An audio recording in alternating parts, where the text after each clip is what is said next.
debates con ateos, con agnósticos, con personas que realmente quieren tratar de ridiculizar la Biblia, pues está hecha por hombres y está llena de errores.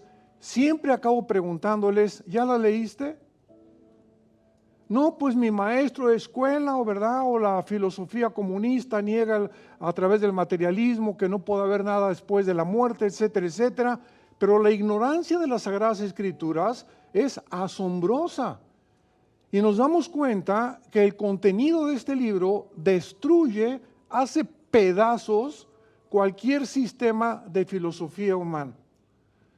Llámese democracia, comunismo, socialismo, monarquías, ideologías, lo que tú me quieras mencionar son ideas de seres humanos, que seres humanos inventaron, pero cuando venimos a la Biblia nos damos cuenta que es imposible porque es un lenguaje encriptado donde el hebreo contiene de cada letra un número, el griego un número, y nos damos cuenta, por ejemplo, para no ir tan lejos, la palabra embarazo en el hebreo tiene 3 letras, 2, 7, 1, 5, 2, 7, 5. Qué interesante que 275 días es lo que dura el embarazo de una mujer. ¿Ustedes creen que esto puede ser una coincidencia o algo del azar? El primer versículo de la Biblia, en el principio creó Dios los cielos y la tierra. Dice la Biblia, Bereshit ha-hamayim ha-eretz en el hebreo. Y son 7 letras y la del medio es el menorá. ¿Qué es el menorá? Este símbolo que tenemos nosotros en nuestra organización, que el símbolo del medio es Jesús. 3 a la derecha y 3 a la izquierda es el número 6, porque en el 6º día fue creado el hombre. La Biblia nos muestra que el ser humano con Jesús llega a ser un ser completo. El ser humano es incompleto completamente sin tener a Jesús en su vida. Y es cuando Jesús entra a tu vida, cuando comienzas a realizar y a descubrir el propósito y el significado que Dios tiene para cada uno de nosotros. En el principio creó Dios los cielos y la tierra, versículo 1. Aquí encontramos el espacio, la materia y el tiempo. Los 3 elementos que la física define como indispensables, porque la materia no la puede separar el tiempo, ni el tiempo de la materia, ni tampoco del espacio.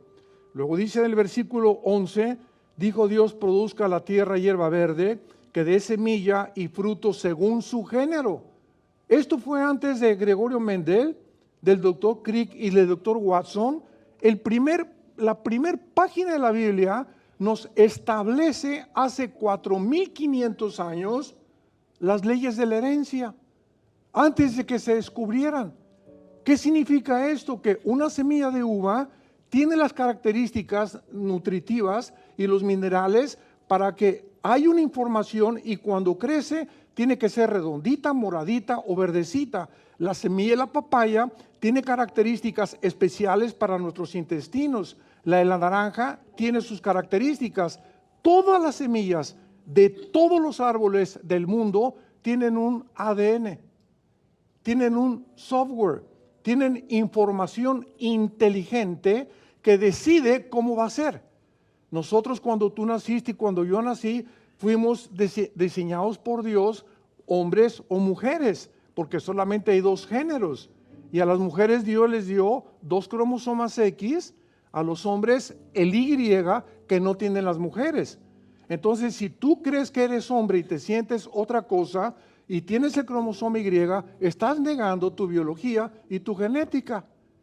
Ya olvídate de la Biblia.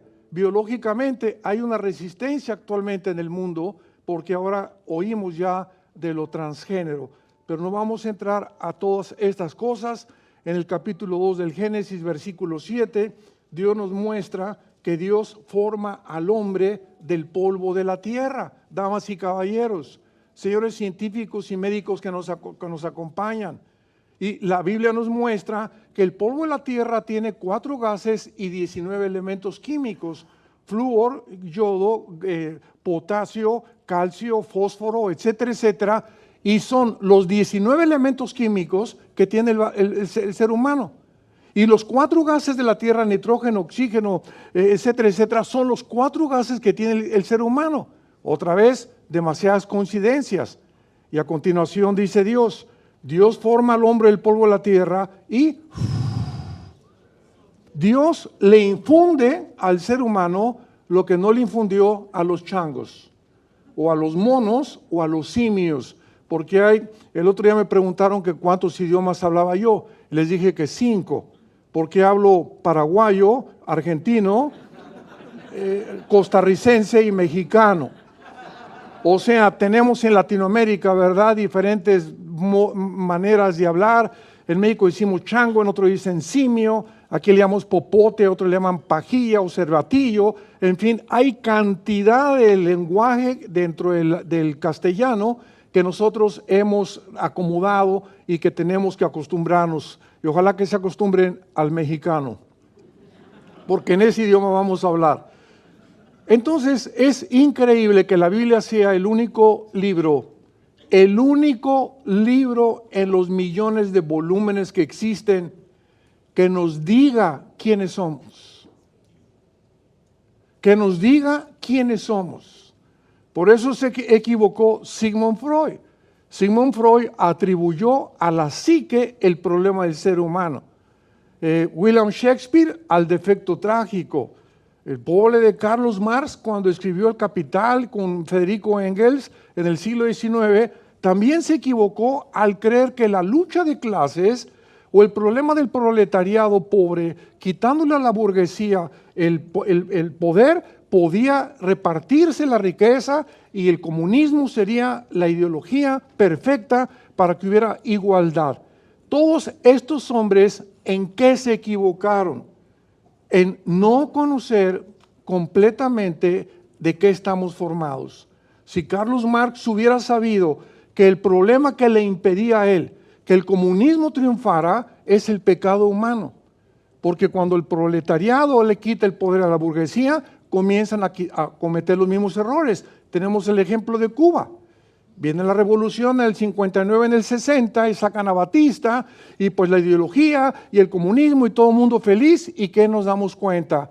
Que son países completamente empobrecidos, oprimidos, completamente marginados. ¿Por qué? Porque es una ideología que no funcionó, como lo dijo Mikhail Gorbachev en su libro La Perestroika, en 1990, cuando se juntó con el Papa Juan Pablo II para decir desde el Vaticano nos equivocamos en el comunismo, no funciona y ahorita está volviendo otra vez a resurgir porque el ser humano no tiene dónde poder cobijarse ya. Entonces, todos estos pensamientos y filosofías e ideas del ser humano han fracasado simplemente por ignorar que somos un espíritu. Tenemos un alma y vivimos dentro de un cuerpo. Esta es la forma como Dios nos creó. Somos espíritu. Tenemos un alma y vivimos dentro de un cuerpo.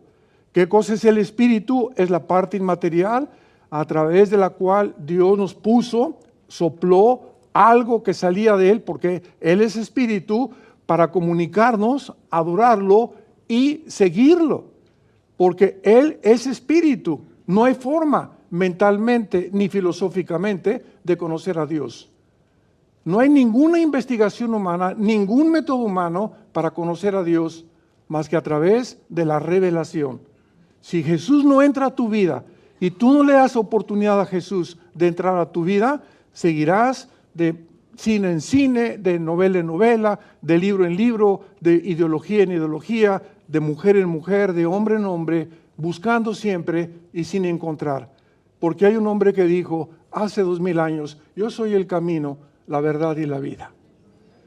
Cuando yo encontré eso hace 41 años que tengo de cristiano, caí de rodillas, después pertenecía al Partido Comunista Mexicano, fui ateo, me decepcioné de la religión que nuestros padres nos inculcaron y me di cuenta que si Jesús era realmente lo que Él dijo que Él era, yo tenía que dedicar mi vida a conocerlo, a seguirlo, a adorarlo y a compartirlo con el mundo entero.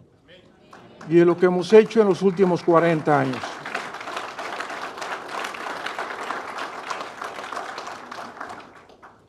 El matrimonio es la institución más santa, más sagrada, más importante que existe en cualquier sociedad. Antes de que Dios formara escuelas o gobiernos o los matriarcados o los patriarcados que hubo, etcétera, etcétera, antes de los gobiernos y antes de las ciudades-estado, Dios establece en la Biblia el matrimonio. Llama a un hombre y lo crea a su imagen y semejanza. Del hombre saca a la mujer con un cromosoma diferente al que tenemos todos nosotros. Y finalmente Dios los une a los dos hombres para que a través de ellos pudiera la raza humana poder procrearse. Vino una rebelión tremenda de acuerdo a la Biblia y vino un diluvio universal, capítulo 7, 8 y 9 del Génesis, y nos damos cuenta que después del diluvio, todos nosotros, tú y yo, descendemos de 3 hombres. Nosotros descendemos, toda la raza humana, de los 3 hijos de Noé, de Sem, de Cam y de Jafet. Los jafetitas formaron todos los anglosajones de Europa. Todos los europeos vienen de Jafet. Los semitas vienen y son los que vienen de Sem, poblaron todo lo que es el Medio Oriente y el Asia Menor. Todos los asiáticos vienen de Sem. Y todos los camitas, que de ahí viene la palabra cananita también, formaron el continente africano. Así que vemos nosotros que desde Canadá hasta la Patagonia, todos los indígenas son los que formaron originalmente el continente americano donde tú y yo residimos. Y las características de todos los indígenas, tanto los Sioux, los Apache, los Cherokees, los Tlaxcaltecas, Aztecas, Mixtecos, Chichimecas, Mexicanos, Aucas de Ecuador, etcétera, etcétera, todos tienen las mismas características, o por lo menos físicamente. ¿Por qué? Porque entraron de Asia por el estrecho de Bering para poblar el continente americano. Entonces, esto es muy interesante porque hay una palabra actualmente que se llama antisemitismo. ¿De dónde viene esta palabra? Que los judíos son los semitas. Sin embargo, los egipcios, los sirios, los jordanos también son semitas. Entonces, una vez que estaba yo platicando con una persona que odiaba a los judíos, les dije, pues si odias a los judíos, odias a los jordanos y odias a los libaneses también. ¿Por qué? Porque el antisemitismo es de todos los que poblaron el Asia Menor, el Medio Oriente. Así que toda esta información que el mundo no conoce y que trata de discutir o agredir o tratar de poner la Biblia en una posición que no le corresponde, es simplemente por la ignorancia. Veamos nosotros que la Biblia comienza con la primera boda, Adán y Eva, y la Biblia termina con las bodas del Cordero. La Biblia comienza con una boda y termina con una boda. Las bodas del Cordero, Apocalipsis 19, la boda de Adán y de Eva. Y lo primero que tenemos que entender que es que el matrimonio es el lugar. El matrimonio es la posición, es lo que Dios escogió para que tú y yo pudiéramos aprender a desarrollar el carácter. El matrimonio es el gimnasio de Dios. En ninguna otra parte vas a desarrollar tu carácter más que casado. Y con muchas excepciones, soltero. Porque desde el principio Dios dijo, no es bueno que el hombre esté solo. No es bueno que el hombre esté solo. Y muchos dicen, bueno, tengo 35, 40 años, etcétera, etcétera, y ya llegué al 5º piso o al 6º piso y todas las chamaconas me andan buscando. ¿Sabes una cosa? Yo no te recomiendo llegar después de los 55, 60 años de edad, soltero. Porque ni tu gato ni tu perro te van a poder acompañar.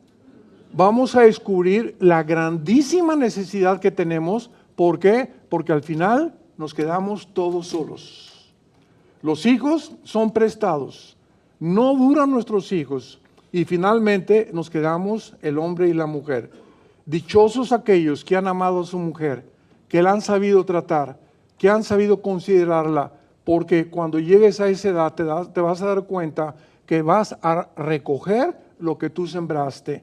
Y qué cosa más dichosa llegar a los 70, 80 años de edad, ¿verdad? Con paz, con tranquilidad, con alguien que está a tu lado, que nos consiente, que nos da masajito en los pies en la noche, etcétera, etcétera, porque esta es la forma en la que podemos nosotros desarrollar el carácter. El rey Salomón, en el libro de Eclesiastés, capítulo 4, hace 3000 años, versículo 9 en adelante, escribió estas palabras.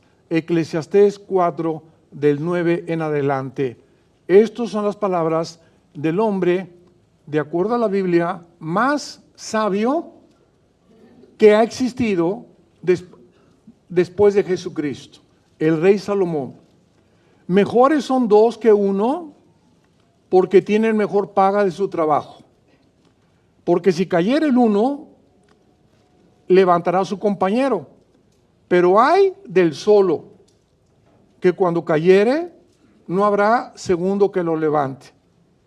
También si dos duermen, juntos se calentarán mutuamente, mas ¿cómo se calentará uno solo? Y si alguno prevaleciere contra uno, dos le resistirán. Y cordón de 3 dobleces no se rompe pronto. Noten ustedes al final que agrega a una tercera persona Salomón. ¿Ya lo notaron? Dice cordón de 3 dobleces. ¿Quién es la tercera persona? Jesucristo. Jesucristo en medio de un matrimonio o de un hombre y de una mujer forma una resistencia contra todos los poderes de las tinieblas y contra cualquier problema que pueda venir en contra de tu familia. Veamos ahora en el Salmo 78 de qué forma Dios anhela que nosotros podamos tener este matrimonio para poder transmitirles a nuestros hijos, que finalmente son nuestra semilla, y saberlos educar espiritualmente. Dios le dice a Israel, Salmo 78, versículo 5, Él estableció testimonio en Jacob y puso ley en Israel, la cual mandó a nuestros padres que la notificaran a sus hijos. Damas y caballeros, cuando Dios llamó a Abraham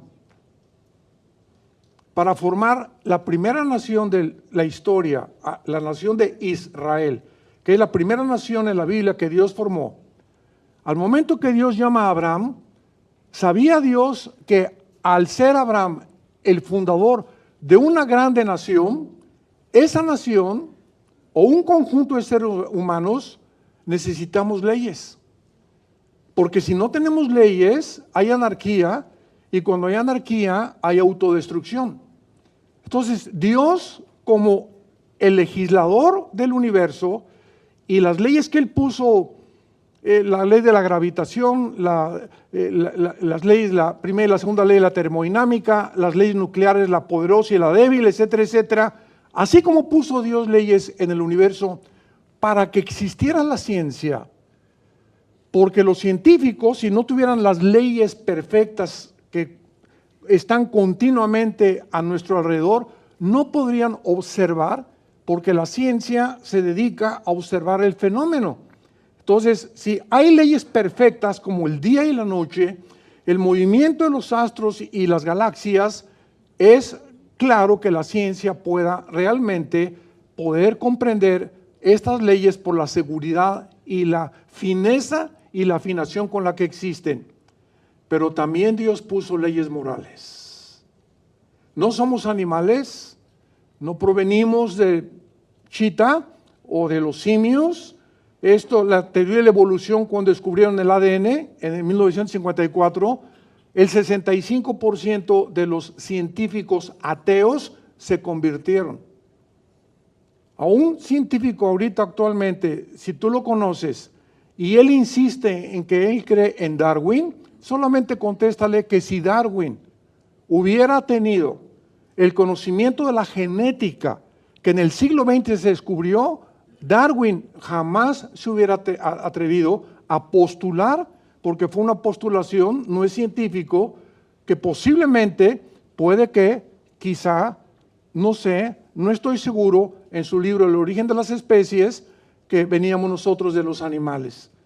Entonces, vemos claramente que la Biblia nos muestra que somos seres morales, agentes morales, responsables de nuestras acciones.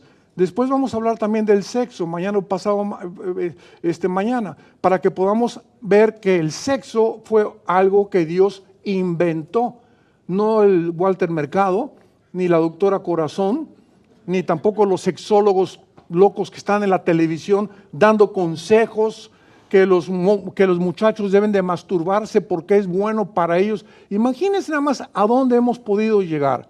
¿Y por qué lo hacen? Porque no conocen que realmente el único autorizado para hablar del sexo, cómo usar el sexo y en dónde usarlo es Dios.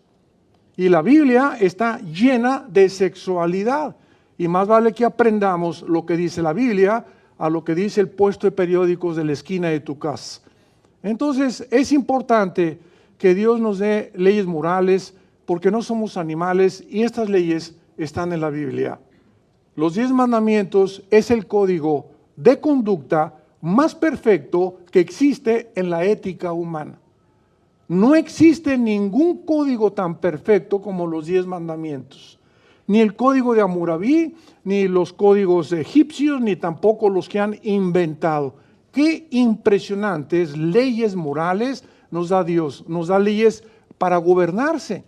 ¿De dónde vino el derecho romano? No es cierto que los abogados vienen del derecho romano o de los griegos. Antes de los griegos y los romanos, la Biblia en el libro de Deuteronomio especificaba claramente cómo debía gobernarse una nación. Que los jueces se taparan los ojos, que tuvieran una espada en la mano derecha y una balanza en la izquierda, y sigue siendo el símbolo de la abogacía. Si hay abogados, ustedes lo conocen. Una persona que legisla, una persona que es abogado, una persona que es juez, tiene que taparse los ojos, no puede ver si es negrito o es blanco, si tiene dinero o no tiene dinero. La justicia tiene que caer, el Estado de Derecho tiene que prevalecer. Cuando un gobierno no ejerce el Estado de Derecho, ese gobierno ya dejó de gobernar. Y estamos viendo algo muy triste y parecido en México, donde están tomando las calles, están tomando las carreteras, están tomando los edificios, quemando los comercios y nadie hace absolutamente nada. Y la Biblia en Romanos capítulo 13 del Nuevo Testamento establece que la espada no la lleva en vano el juez. Se tiene que usar la fuerza. Hay cárceles, hay policía, hay ejército por el pecado humano. Porque se tiene que detener la maldad del ser humano, desgraciadamente, por medio del uso de la fuerza y de la violencia también. Muy bien. Vemos entonces claramente aquí en el Salmo 78 que estas leyes se las tenemos que enseñar a nuestros hijos. Dichosos ustedes los padres que han podido transmitirles a sus hijos las leyes de Dios, porque esas semillas que ustedes han sembrado en sus corazones van a crecer. Moisés fue entregado en una canastilla en el río Nilo, en Egipto, por sus padres. ¿Y qué pasó con Moisés? Se fue la canastilla y lo entregaron completamente a su destino sus papás. Lo recoge la hija del faraón y cuando crece Moisés traía la semilla que pudieron sembrar en su corazón. Por eso él deja Egipto y niega llamarse hijo del faraón. La semilla que le sembramos a nuestros hijos tiene que crecer y va a producir fruto al 100%. Y dice el versículo 6, para que lo sepa la generación venidera y los hijos que nacerán. Cuando tú mueras, ¿qué les vas a dejar a tus hijos? ¿2 casas? ¿3 casas? ¿10 millones de pesos? 3 millones de dólares? ¿Sabes una cosa? Lo que tú les dejes se va a convertir en una maldición después para ellos. Porque si tus hijos no tienen la sabiduría para saber cómo usar ese dinero los va a echar a perder. Y la mayor parte de ellos como alacrancitos esperando que se muera el viejo para ver qué cosa fue lo que les dejó. Así es la ley y así es lo que la Biblia nos enseña. Tenemos que nosotros al morir saber que tal vez no les dejemos nada a nuestros hijos, pero si morimos con esa paz de que nuestros hijos conocieron a Jesús, no tenemos por qué preocuparnos nunca más, porque desde el cielo podremos ver el fruto en sus vidas y en sus futuros matrimonios. A fin de que pongan en Dios su confianza y no se olviden de las obras de Dios. Cuando los hijos ponen la confianza en el dinero, en la prosperidad, en la popularidad, es que esto se trata en la vida. ¿Qué carrera quieres estudiar? Le pregunta un joven, una que produzca más dinero. Y andan buscando en el internet cuál es el oficio o la profesión que produce más dinero o donde pueden ganar más dinero. Cuando a lo mejor no tienen ese talento que Dios les dio, pero lo hacen porque es la presión del mundo. Si tienes dinero, eres una persona de éxito. Si no la tienes, eres una persona que nunca alcanzaste la felicidad. Y es el peor engaño que existe en la historia. Porque ustedes lo saben muy bien. La persona que llega al éxito, llámese cantante, político, artista de cine, etcétera, etcétera, cualquiera que llegue ya a la cima, y lo seguimos viendo con esos artistas que están muriendo últimamente en México, que mueren en la pobreza, mueren abandonados por sus hijos, etcétera, etcétera. Al llegar al éxito sin Dios, mientras más alto llegues, más rápido te caes. ¿Por qué? Porque el éxito marea. Si tú llegas y pasas la atmósfera físicamente, necesitas oxígeno. Si quieres ir a escalar el monte Everest o los Himalaya, llega un momento en el que ya no puedes respirar, necesitas máscaras de oxígeno. Y cuando espiritualmente alcanzas el éxito sin Dios, es la tragedia más grande de un ser humano. Triunfar en la vida sin Dios, porque cuando estés ahí arriba te vas a descomponer. El éxito descompone a los políticos, descompone a los cantantes, descompone a los compositores, descompone a los deportistas. No fuimos nosotros diseñados por Dios para, independientemente de Dios, alcanzar el éxito. Jesús dijo, separados de mí, nada podéis hacer. Ahora muy bien, ¿cuál es el secreto del matrimonio? Pasemos al segundo punto. Y muchas veces, desgraciadamente, el matrimonio se relaciona con los sentimientos. Y claro que los sentimientos están involucrados, y las emociones también. Pero cuando se relaciona simplemente con el área sentimental, vamos a ver que no es sentimental en su esencia. Porque si es sentimental nada más, estás siendo guiado por un grave error de tu vida. El matrimonio es la lucha más grande y la responsabilidad más profunda que dos seres humanos pueden tener delante de Dios. No hay mayor responsabilidad que estar casado y las responsabilidades que involucran el matrimonio. Involucra grandes luchas, esfuerzos, lágrimas, sudor, humillaciones. No existe una relación, no existe más importante que el matrimonio. Ahora noten ustedes, ¿qué es el matrimonio? Es la unión de dos extraterrestres. Cuando venimos a la Biblia, descubrimos que el hombre es completamente diferente a la mujer. Físicamente, mentalmente, sentimentalmente, emocionalmente, psicológicamente, la forma de percibir el mundo, etcétera, etcétera, es completamente diferente. Ellas tienen también una geopolítica, una visión, cosmovisión del mundo, sentimientos, emociones completamente diferentes a nosotros.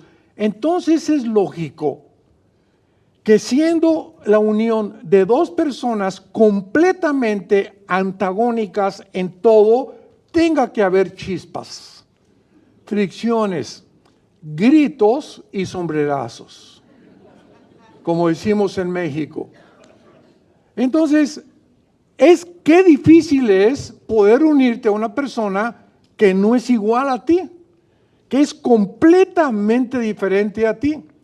Y la luna de miel pasa muy rápido, pero muy rápido. y comenzamos a descubrir que hay muchas cosas a ella que no le agradan, que no me agradan a mí, y muchas cosas a mí que no le agradan a ella. Y nos damos cuenta después de algún tiempo que el enemigo más grande del matrimonio es el ego, el egoísmo. Cuando nos centramos en nosotros mismos y cuando comenzamos a demandar nuestros derechos. Ahora bien, la Biblia nos muestra que la búsqueda del hombre perfecto y la mujer perfecta no existe más que en las telenovelas de Viviana y Colorina, de Chespirito, ¿verdad? Y de tantas tonterías que pasan a la televisión. No existe un hombre perfecto ni una mujer perfecta, y nos hemos casado dos seres imperfectos, con grandes defectos. Ahorita Marta y yo llevamos 27, 28 años ya de casados, y nos damos cuenta cada vez que pasa el tiempo. Yo le digo, ¿verdad? ¿Sabes qué? Muéstrame las áreas. Y me dice, oye, ¿por qué le gritaste a esa persona? ¿Yo? Y como, sí, le gritaste y le hablaste muy fuerte. Y según mi parecer, yo no le hablé de esa manera. Pero ella está viendo de otro punto de vista la forma como yo me dirijo muchas veces a una persona que yo no me doy cuenta. Porque dice el Salmo 19, el rey David, ¿quién reconocerá sus propios errores? Nadie. Y la ventaja que tenemos es que con la esposa, ayudándonos a mostrarnos si somos realmente humildes y dejamos que ella nos muestre las áreas débiles, y ella también, el matrimonio es un éxito delante de Dios. Porque es la unión de dos seres que han crucificado su ego. Y esto toma tiempo, mucho tiempo, porque es el ego lo que ha hecho que la humanidad se encuentre al borde de una tercera guerra mundial. Ahora, muy bien, vivir de esta manera, ¿verdad?, es realmente hacer de nuestra pareja un Dios. Si tú esperas que tu esposa te haga feliz, estás haciéndola un Dios. Si estás esperando que tu esposo te haga feliz, estás haciéndolo de un Dios.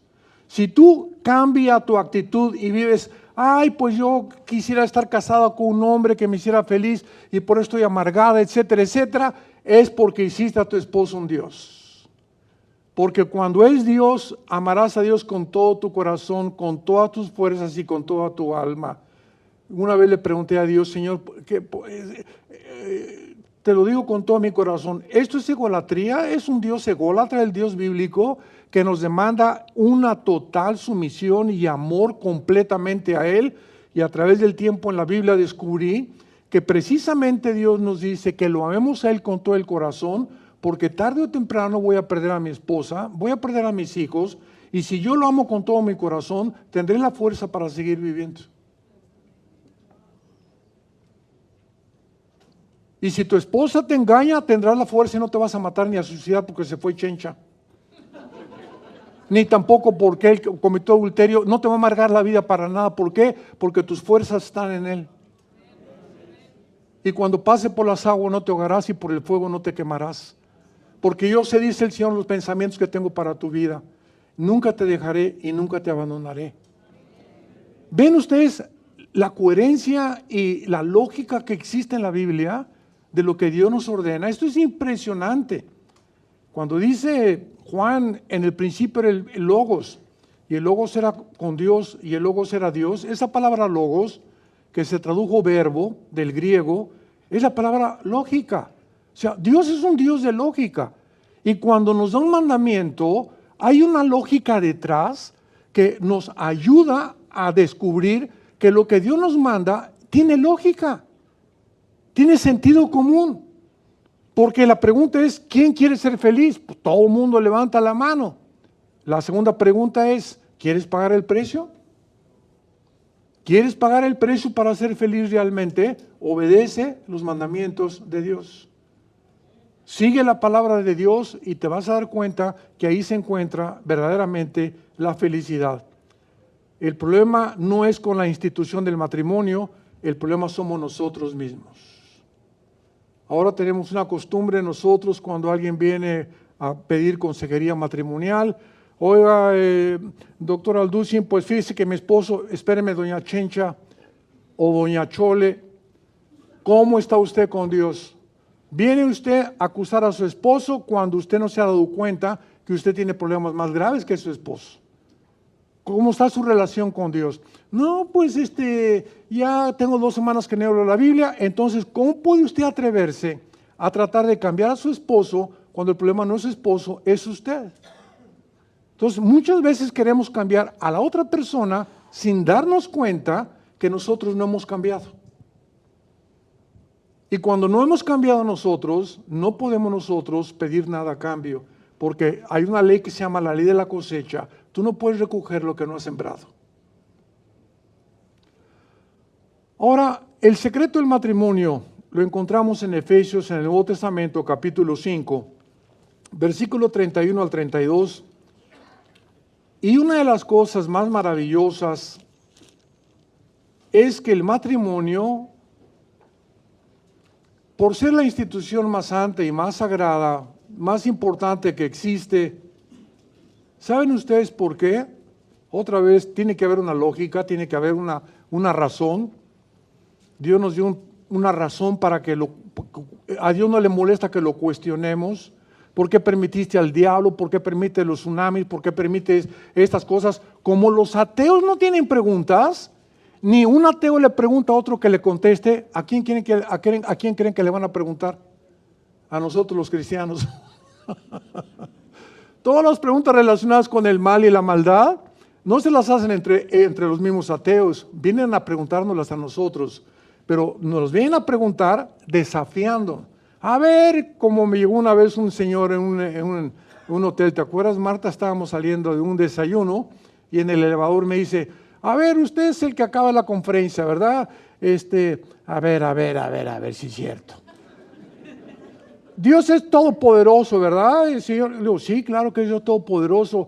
Bueno, y si es todopoderoso, ¿verdad? ¿Por qué no ha acabado con el diablo? Y le contesté, pues dele gracias porque acabaré con usted primero.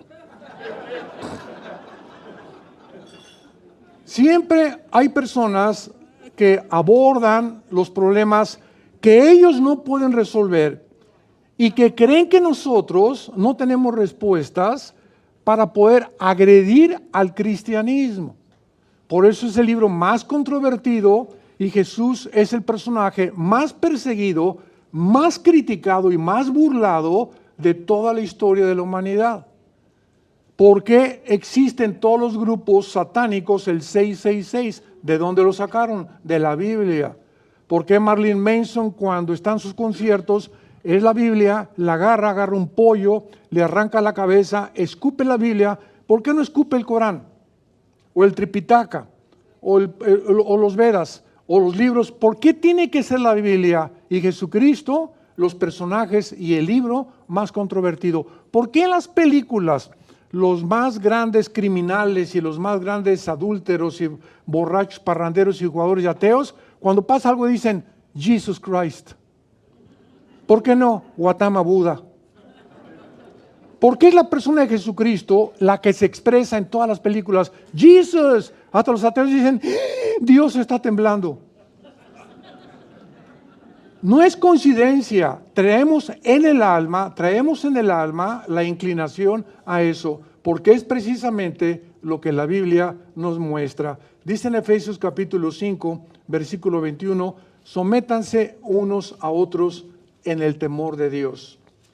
Las casadas estén sujetas a sus propios maridos como al Señor, porque el marido es cabeza de la mujer, como Cristo es cabeza de la iglesia, la cual es su cuerpo y Él es su Salvador. ¿Cuál es el secreto del matrimonio? Que el hombre y la mujer ante los ojos de Dios somos iguales. El Padre y el Hijo, los dos son en la esencia divinos. Sin embargo, Jesús deja la posición en el cielo, baja y se pone debajo del Padre temporalmente para mostrarnos la sumisión. ¿Ustedes creen que si Cristo estaba sujeto y si la cabeza de Cristo era el Padre, era inferior al Padre? De ninguna manera, porque los dos son divinos, tanto el Padre como el Hijo son Dios. Pero ¿por qué lo hizo Jesús? Para mostrarnos que las funciones en el matrimonio son diferentes. Nada más. El hecho que la Biblia diga que el hombre es cabeza y la mujer, de ninguna manera la mujer es la esclava, por el amor de Dios, Virgen del Socorro. De ninguna manera eres la sirvienta. De ninguna manera vas a permitir que te maltrate el marido, de ninguna manera. Eso no es autoridad, eso es autoritarismo.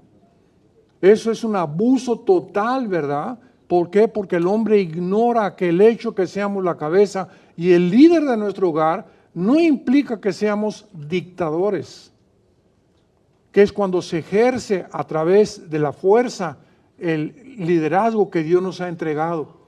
Y vean lo que dice la Biblia aquí claramente, versículo 25, maridos, amen a vuestras mujeres, así como Rambo. ¿Eso dice? Amen a sus mujeres así como en las películas de los cines y todas las cosas que nosotros vemos, ¿verdad? ¿Cuál es el ejemplo que se nos da? Lo voy a hacer personal. Armando ama a Marta como yo te amé en la cruz. Como yo te amé en la cruz. ¿Cómo me amaste, Señor? Abrí mis manos, derramé mi sangre y con las manos abiertas, desde ahí te dije, te amo. Estoy dando mi vida por ti. En otras palabras, el amor del hombre a la mujer es sacrificial. En lugar de que nosotros estemos demandando, no, mis chilaquiles ya. Y la Biblia dice que yo soy la cabeza, etcétera, etcétera. Cuando el hombre entiende que es lo contrario, que en el momento en el que yo me convierto, no que sea servil, una cosa es sirviente, otra cosa es servil. Jesús vino como ser siervo de nosotros, pero no era servil. Al Padre, nosotros al atender a la mujer, al tener caballerosidad, al ser considerado con ella, estoy sembrando lo que yo quiero para mi vida. Porque lo que tú le haces a tu mujer te regresa como un boomerang.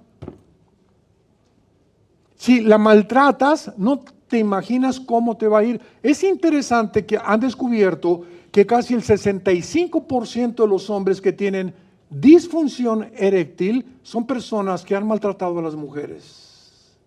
Hay maldiciones, hasta sexuales, en el momento que tratamos a una mujer de una forma equivocada. Y entonces llegamos, ¿verdad?, a ver artistas de cine y todo que han tratado 4 o 5 mujeres y cómo mueren. O se hacen homosexuales o pierden completamente la potencia sexual, ¿verdad? O comienzan a transformarse en otras personas y la raíz es espiritual. El trato que le demos a la mujer, Dios nos los va a recompensar, para bien o para mal. Porque hay consecuencias en las decisiones que nosotros tomamos. Veamos nosotros a continuación este ejemplo en Jeremías capítulo 17. Jeremías 17, hay un versículo, se los voy a traducir del original hebreo. Y este versículo nos muestra claramente, ojalá Freud lo hubiera podido leer, la condición con la cual nacimos. Y se van a sorprender muchos de ustedes, porque la Biblia nos muestra y nos da el diagnóstico de lo que realmente somos. Y cuando yo llego con el doctor y me dice, usted tiene cáncer, oiga, pero ¿cómo que cáncer? Yo me siento bien, me siento saludable. Señor Alducin, la radiografía no miente. Usted tiene un tumor cancerígeno. Entonces, en ese momento viene un desconcierto en mi vida, porque yo me consideraba salud, tomaba vitaminas y corrí lo que tú quieras, pero viene un diagnóstico del médico que me dice, esta es su condición, clínicamente usted está enfermo. Entonces, cuando nosotros nos enfrentamos a la Biblia, Dios nos da un diagnóstico que nos conmueve lo más profundo, porque no creemos que realmente seamos así como la Biblia lo dice. Pero la condición en la que el ser humano se encuentra sin Jesús es la condición que voy a continuar a leerles. Jeremías 17:9. Primero lo leeremos en castellano y después lo vamos a traducir en el original hebreo para sacar la riqueza del lenguaje hebreo. Engañoso es el corazón más que todas las cosas y perverso. ¿Quién lo conocerá? Pregunta el Espíritu Santo. Quieren apuntarlo. La palabra engañoso es la palabra hebrea akaf, que significa torcido o chueco. La palabra corazón en el hebreo es L de Lola, E de Enrique, B de Víctor, Lev. Cada vez que ven ustedes en el Antiguo Testamento, el corazón del hombre es Lev. Muy bien. Y perverso. La palabra perverso es la palabra anás, que significa incurable. Incurable. Vamos a ver. Nacimos chuecos. Nacimos todos, de acuerdo al diagnóstico de Dios, torcidos. A un niño nunca le enseñas a portarse mal. ¿Verdad? Le enseñamos a portarse bien. Porque desde que nacemos berrinchudos. Centrados en nosotros. No quiero este espagueti. No quiero ese juguetito. Quiero el otro de por allá. Y vemos la tendencia y la independencia con la que nacimos de atraer la atención sobre nosotros y que se haga lo que yo digo y que se cumplan mis caprichos. Y cuando dice la Biblia, el que consiente a su hijo lo echa a perder, es precisamente por la condición en la que nacimos. Los niños necesitan disciplina y no podemos separar la vara de su disciplina. Porque la manera que le hago pau, pau, pau, le estoy diciendo que lo amo. Y cuando lo abrazo y lo beso, le estoy diciendo que lo amo. El amor es y se demuestra a través del beso y del pau, pau, pau. Tú detén el castigo es sentimentalismo. No es amor, te estás engañando. Tus sentimientos te están gobernando y estás echando a perder a tu hijo. Ahora, veamos que la palabra corazón en la Biblia involucra los sentimientos, apúntalo, las emociones, la voluntad y el intelecto. La palabra corazón, cuando hablas el corazón, del corazón salen todas las cosas, etcétera, etcétera, estás hablando de los sentimientos, las emociones, la voluntad y el intelecto. Vamos a verlo otra vez. Tenemos chuecos y torcidos los sentimientos, nuestras emociones, nuestra voluntad y nuestro intelecto. Nacimos completamente torcidos y chuecos. Alguien puede preguntar, yo no tengo la culpa, te lo voy a aclarar después. Porque hay una lógica detrás de todo esto. Y además dice la Biblia que esta condición con la cual nacimos es incurable. Y esta es la razón por la cual tú le dices a una persona, ¿por qué fumas? Ahí dice, este producto es nocivo para la salud. Tus encías, tu laringe, tu tráquea, tu faringe, tus pulmones, los alvéolos pulmonares, te estás envenenando. ¿Qué no sabes? ¿Por qué fumas? Porque me gusta. ¿Pero qué no sabes que te estás envenenando? Sí, pero me gusta. ¿Qué nos muestra esta conducta? Que el ser humano no usa la razón. El ser humano es gobernado por sus pasiones. Mentira que seamos gobernados por nuestra razón. Oye, ¿por qué adulteras? Vas a echar a perder tu matrimonio, la familia es el tesoro más grande que Dios nos ha dado. El ejemplo que les demos a nuestros hijos nos será recompensado como no nos imaginamos. ¿Por qué por una chamaca y por media hora de alegría o por lo que tú quieras, viejo rabo verde? ¿Por qué lo hacen, verdad? Pues porque las pasiones nos gobiernan. ¿Por qué te emborrachas? ¿Por qué te drogas? Le dice a un joven. Pues porque quiero huir de la realidad. Es un anestésico las drogas. El alcohol es un anestésico que me hace olvidarme de la realidad. Quiero salir de la realidad y subirme a la rueda de la fortuna. Cuando estoy arriba de la fortuna, viva Zapata, viva esto y el otro, yo por aquí, por allá. Y la rueda de la fortuna tiene que aterrizar otra vez. Y tu crudo es peor que cuando comenzaste a tomar. Esta es la condición del ser humano. Y por eso William Shakespeare le dijo que era el defecto trágico. Freud quiso curar al ser humano mediante la psique, con enfermos de histeria, hipnotizándolos. Y así vemos neuróticos anónimos, marihuanos anónimos, alcohólicos anónimos y todas estas instituciones altruistas. ¿Cuál es su propósito? Tratar de cambiar la condición, la conducta, la psicología, la psiquiatría del ser humano, pero se ven imposibilitados, porque el borracho sale a Alcohólicos Anónimos y ya no toma, pero sigue siendo un borracho, ya no es borracho, parrandero y jugador, no solamente es parrandero y jugador. Le quitaron una rama nada más.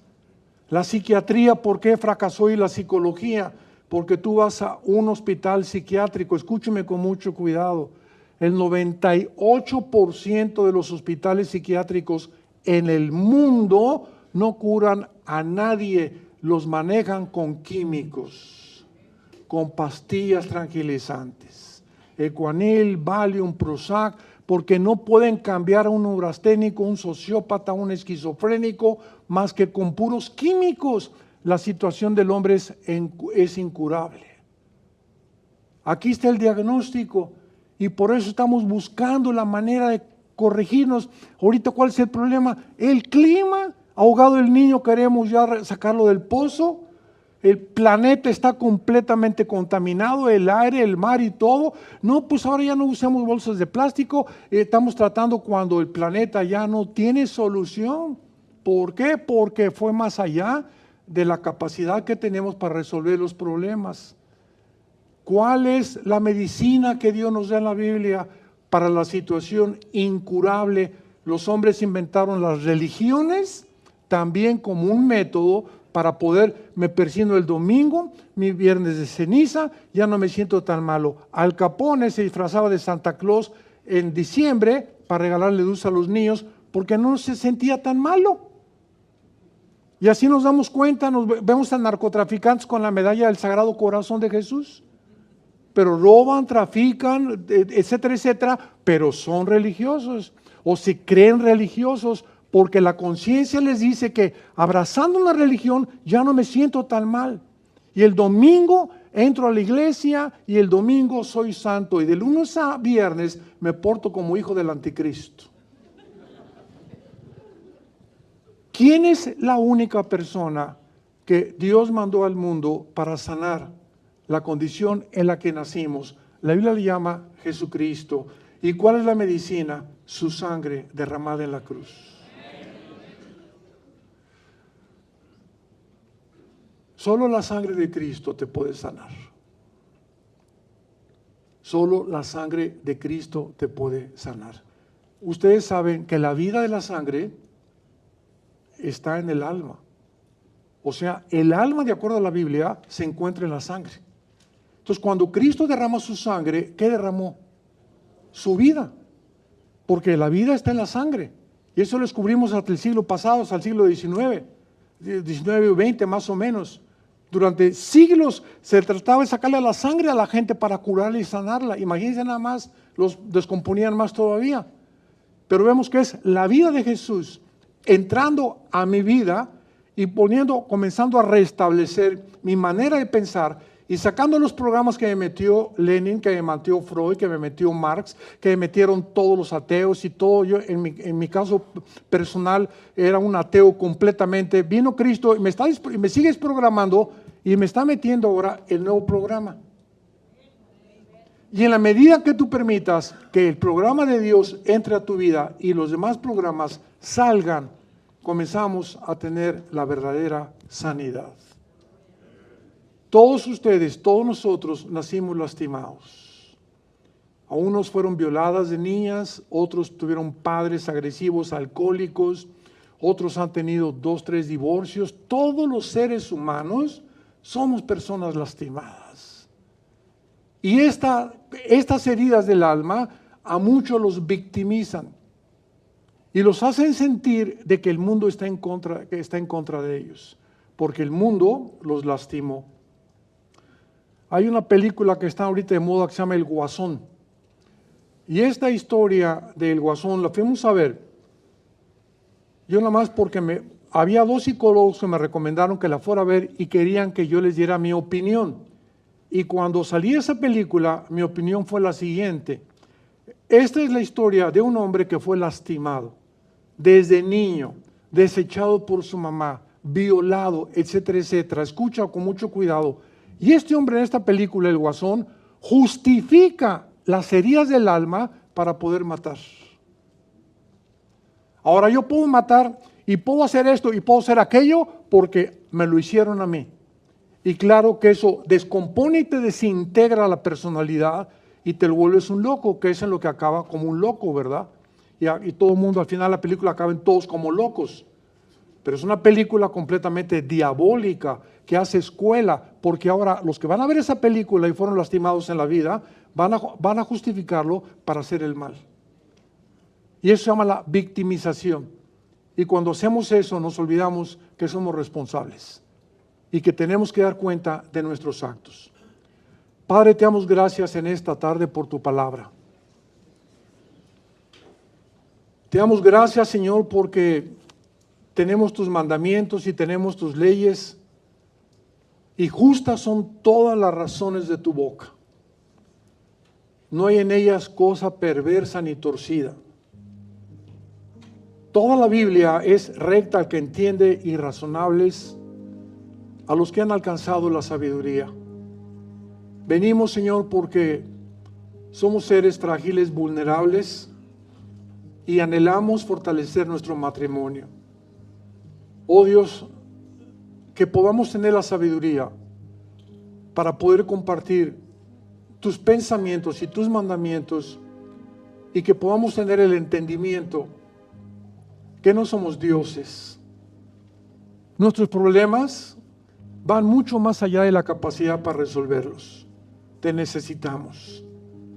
Y esta es la razón por la cual tu Hijo en la cruz abrió sus brazos y dijo que nos amaba y que Él era el pan que descendía del cielo para darnos vida y una vida en abundancia, que Él era la resurrección y la vida,